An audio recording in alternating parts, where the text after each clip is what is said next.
Amending the budget to support humans on the moon in 2024. What may be causing possible moonquakes. And a virtual flight over an area of scientific interest on Mars. A few of the stories to tell you about this week at NASA.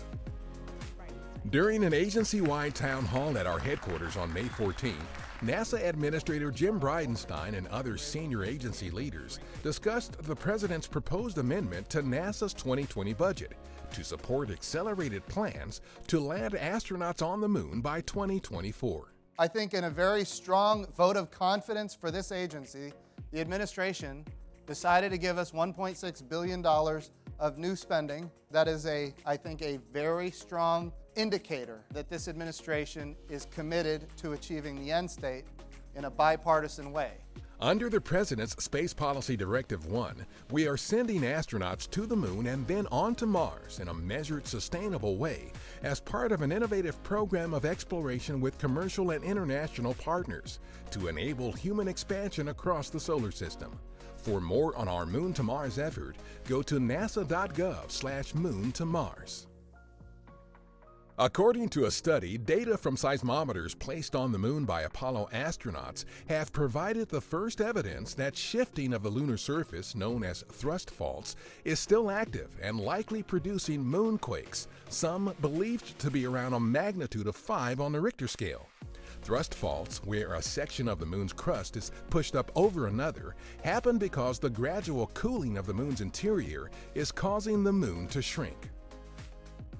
The May 17th issue of the journal Science includes the first peer-reviewed scientific results and interpretations of the Kuiper Belt object nicknamed Ultima Thule, based on data gathered during our New Horizons spacecraft's historic flyby on New Year's Day 2019.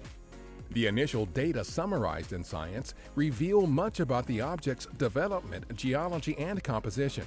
In addition to being the farthest exploration of an object in history, 4 billion miles from Earth, the flyby of Ultima Thule was also the first investigation by any space mission of a well-preserved planetesimal, an ancient relic from the era of planet formation. On May 14th, Administrator Bridenstine delivered the keynote at the Humans to Mars Summit 2019 at the National Academy of Sciences building in Washington, D.C.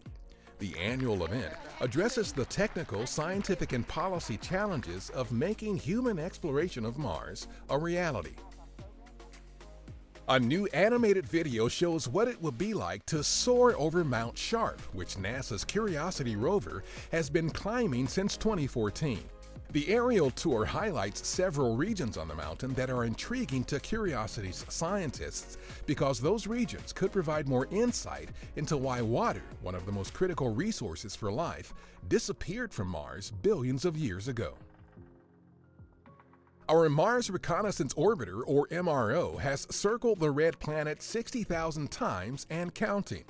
MRO completed that milestone on May 15th.